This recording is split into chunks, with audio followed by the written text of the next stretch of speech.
Margaret Kuhlman of Soul Astrology.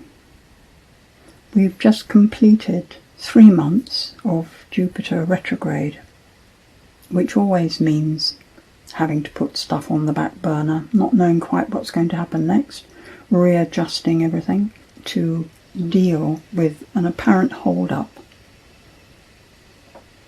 And we have 1 more month to go. By the end of this month, Jupiter will be going forwards, slowly at first, and then rushing through the end of Capricorn.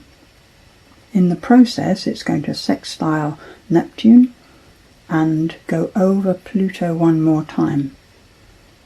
By the middle of December, it will be joining Saturn at the very beginning of Aquarius. It's looking like we are starting, or about to start, the last push through of some resettling of the ways in which we organise our lives, the way in which society actually operates. Our practical realities are organised, how we do things. And the start of this new moon month has Mercury right on the Sun and Moon, trining Mars, that blue line to Mars in Aries, and both of them are trine to the South Node, sextile the North Node. So there is this sense of a build-up of fiery energy, a passionate desire to just be who we are, get on, say what we feel. And the suggestion of the chart is that we use this energy to reconsider what it is that motivates us, what our beliefs actually are, the South Node in Sagittarius, what actually drives us, that link to the solar plexus through the Mars.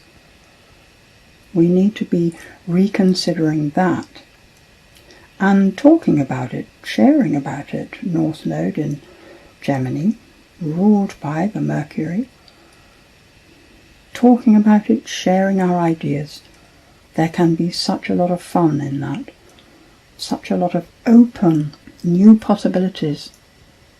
And the emphasis for me in that chart seems to be about letting go of how we've done things before. It's not a new normal. It's new adventure. We don't know what's going to happen. Normal doesn't happen for a long time, if ever. It's the adventure of the unknown that can be our driving force. Let's find out what's possible. With Jupiter beginning to go forward by the end of the month, that feeling about what's possible, what could happen, how could it be, gets stronger. At the moment we're still dealing with it sort of slowing down to stationary. So there's liable to be quite a lot of feeling that things are, maybe nothing's happening, we're all stuck. Like the new normal is stuckness, which of course is completely anti-life. Life doesn't get stuck. It unrolls outward or inward, but it never stops breathing. And the first connection that Jupiter will make is that sextile to Neptune. So it's as though the best way to go forward is to surrender what we have planned. Just let it go. It doesn't mean it's not going to happen. It just means that we stop identifying with it, hooked onto it as a desired outcome, identifying with how we will be in that situation, because we don't know. We need just to be within ourselves, getting ready for whatever does unfold. We have just by a day or two passed Venus sextiling Uranus and Venus in Cancer. So our relating to each other is quite emotional at present. We're aware of how we are feeling about each other, and particularly at the moment it might be the leaving, people moving to a different place on the planet, or just leaving to have a holiday, it could be. But it's also people leaving the planet, and the grief of what we have lost, we might say. In a sense, you could say the past is always lost. We hang on to it because we're afraid of that sense of loss. But the loss is in the holding on. When we let go, we realise that everything that is, everything that lives, is actually around us. Nothing really disappears completely, except the thingness of it. I think by the middle of the month, by the beginning of September, the full moon, we will have understood the changes that need to be happening. It's still got the retrograde Jupiter, but basically stationary. And Mercury is making a beautiful connection to the Pluto and Saturn. So it's like we understand the circumstances.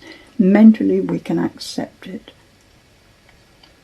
The Sun and the Moon are making a beautiful connection, really exact, to Uranus. So the feeling that, yes, we can accept the letting go, we can accept the changes that need to be made.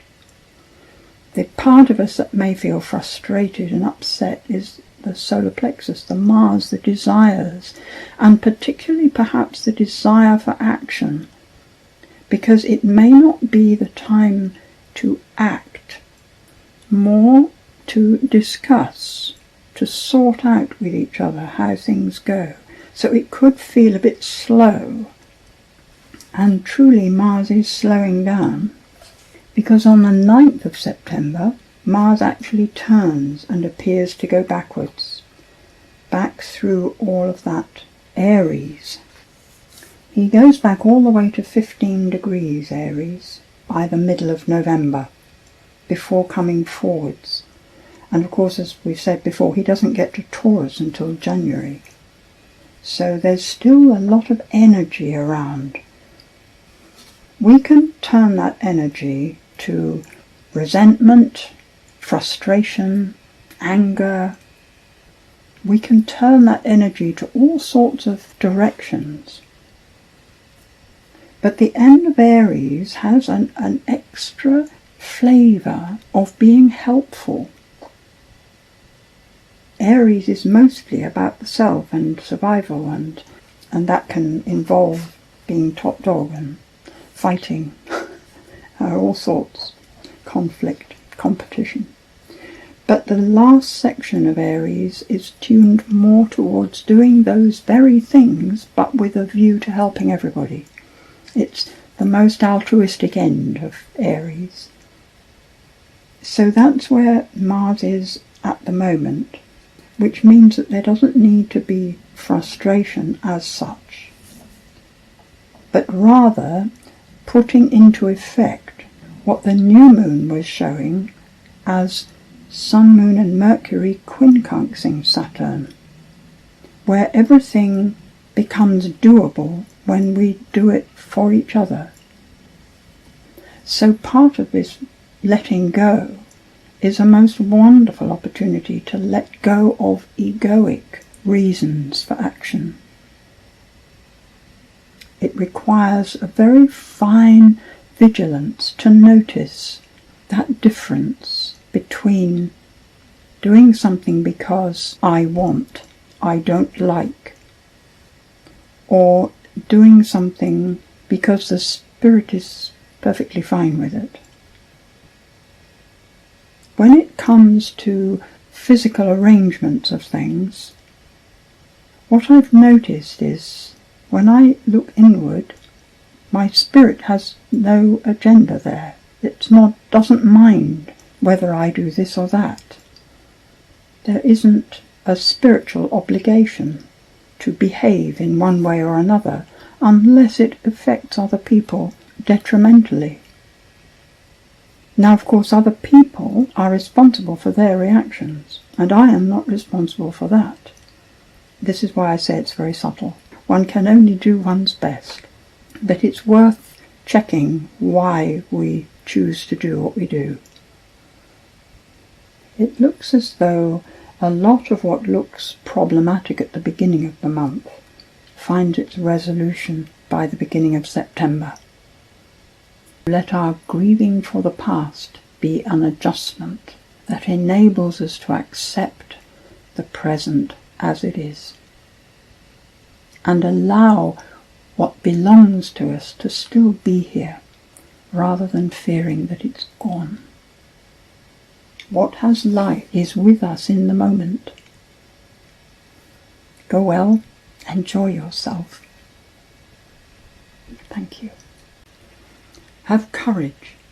Let joy be your springboard into a future that is shrouded in mist. Celebrate those who are around you. They remind you of the spirit of life within you, and your sharing creates sunlight around you all. This is a time to play, build castles in the air. Who knows what may arise as you go forward?